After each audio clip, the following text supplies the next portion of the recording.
आज हम इस वीडियो में बात करेंगे कबीरदास जी की साखियों के बारे में। दो साखियों के बारे में हमने चर्चा कर चुके थे पिछली वीडियो में। अब हम इस वीडियो में बात करेंगे तीसरे, चौथे और पांचवें दोहे के बारे में, यानी साखियों के बारे में। तीसरा इनकी जो साखी है, तीसरी साखी, वो है हस्ती चढ़िए ज्ञान को सहज दुलीचा डारी, स्वान रूप संसार है भूकन दे झक मारी। तो इसमें क्या कह रहे हैं अभी, हस्ती चढ़िए ज्ञान को।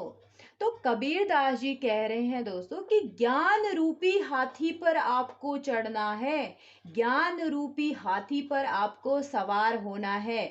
सहज दुलीचा डारी, दुलीचा यानी होता है आसन, तो आपको सहज यानी साधना, तो साधना रूपी उस पर आसन आपको डालना है, यानी बिछाना है। किस पर? ज्ञान रूपी हाथी पर आपको चढ़ना है तथा साधना रूपी उस पर आसन बिछाना है। स्वान रूप संसार है भूकन दे झक मारे। और ये संसार किसके समान है? स्वान के समान है। स्वान यानी कुत्ता। तो संसार जो है स्वान के समान है। वो जब आपको ऐसे देखेगी, साधना प्राप्त करते हुए, साधना रूपी आसन पर बैठते हुए देखेगी, तो वो क्या करेगी? आप पर ताने कसेगी, यानी भूकेगी, भौंकेगी। ठीक। लेकिन एक दिन आपको जब ज्ञान प्राप्त हो जाएगा, तो उस दिन आपकी क्या करेगी? तारीफें करना शुरू कर देगी। ठीक है। तो क्या करना है? सबसे पहले देखेंगे, हमें ज्ञान रूपी हाथी पर चढ़ना है, यानी सवार होना है, और उसके ऊपर साधना रूपी आसन बिछाकर बैठ जाना है। ये संसार किसके समान है? एक स्वान के समान है।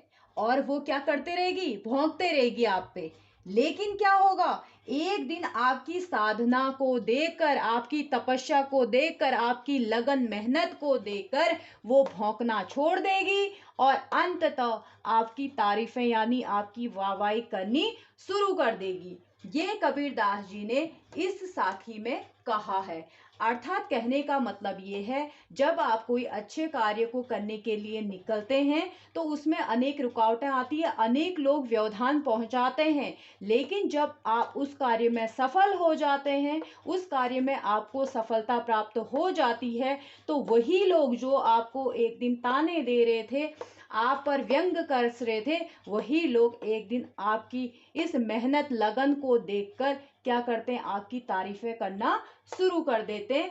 ये इसकी क्या है? व्याख्या है।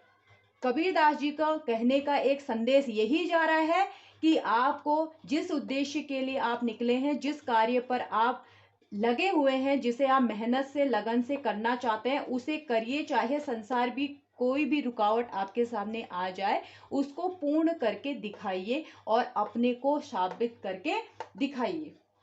और जो लोग आप पर व्यंग करते हैं, जो लोग आपकी क्या कर रहे हैं, मेहनत को मजाक समझते हैं, वो एक दिन आपकी तारीफें करना या आपके सामने स्वतः ही झुक जाएंगे।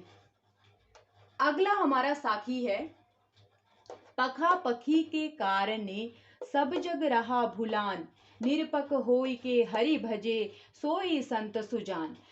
अब देखिए, समाज में आपने देखा होगा, पखा पखी के कारण यानी पक्ष विपक्ष, तर्क वितर्क। पखा पखी के कारण, पक्ष विपक्ष के चक्कर में जो पड़ता है, यानी पक्ष विपक्ष के कारण जो सारा संसार, सब जग रहा भुलान, ये सारा संसार जो है आपस में लड़े जा रहा है। पक्ष विपक्ष, तर्क विपक्ष के कारणों में, चक्करों में पड़कर ये संसार सब कुछ भूलता हुआ जा रहा है और आपस में क्या कर रहा है? लड़ रहा है। निरपक होई के हरि भजे सोई संत सुजान।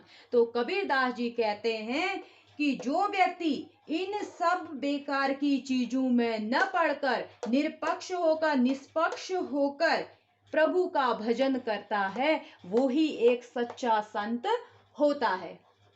यानी कबीरदास जी कहते हैं, आप समाज में किसी भी पक्ष विपक्ष, तर्क वितर्क के कारणों में न पड़कर, उनके झंझटों में न पड़कर अपना एक अलग रास्ता चुनिए और निष्पक्ष भाव से आप क्या करिए, उस मार्ग पर आगे को चलते रहिए, तो तभी आप एक अच्छे मनुष्य कहलाएंगे। पखापखी के कारण, पक्ष विपक्ष के कारणों में सब जग रहा भुलान, ये संसार सब कुछ भूलता हुआ जा रहा है, यानी आपस में लड़ता हुआ जा रहा है। निरपक्ष होय के हरि भजे, जो व्यक्ति क्या करता है, इन कारणों में, इन चक्करों में न पड़कर निष्पक्ष भाव से हरि को भजता है, सोई संत सुजान, वही सच्चा क्या होता है, संत होता है। ये कबीरदास जी इस साखी में कहते हैं। अगली हमारी साखी है, हिंदू मुआ राम कही, मुसलमान खुदाए, कहे कबीर सो जीवता, सो दुहु के निकट न जाए। तो कबीरदास जी, इसमें हमने जब कबीरदास जी को पढ़ा था, तो कबीरदास जी जो थे वो क्या थे, एक फकीर थे, संत थे, दार्शनिक थे।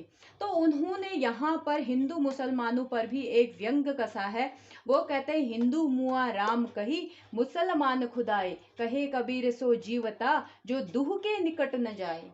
कबीरदास जी कहते हैं, हिंदू जो लोग होते हैं, हिंदू मनुष्य होते हैं, वो राम कहते कहते रह जाते हैं, उनकी जिंदगी राम भसते भसते ही रह जाती है, निकल जाती है, कट जाती है। मुसलमान खुदाई, और मुसलमान जो व्यक्ति होते हैं वो खुदा खुदा की रट लगाए हुए अपना पूरा जीवन निकाल लेते हैं।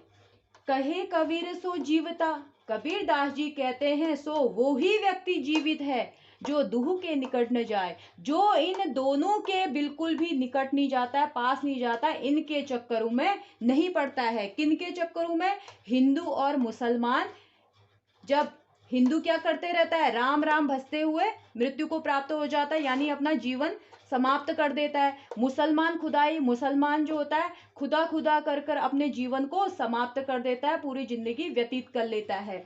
और कबीरदास जी इन दोनों के लिए कहते हैं कि वही व्यक्ति इनमें जीवित है जो दुहु के निकट न जाए, जो इन दोनों के बिल्कुल भी निकट नहीं जाता है, न खुदा के निकट जाता है, न राम के निकट जाता है।